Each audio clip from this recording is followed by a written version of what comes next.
Nice little show and tell during the night. Got these little lights installed. You get them at Amazon. They're about 12 bucks. It's really easy to install them. I'll do a little installation video tomorrow.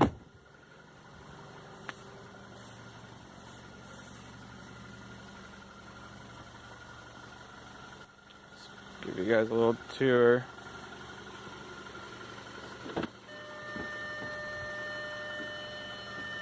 On the driver's side, you're going to want to have to scoot over a little bit. I have not done that yet because I still want to do a video of it. But as you can see, the light sits right there and they have the Audi logo, so it shines. And then if you guys didn't know, to get rid of this alarm, you're going to push the reset switch on the windshield wipers.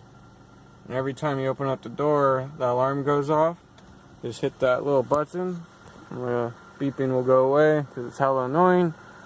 I don't know about you guys, but it is for me. Alright guys, have a good night.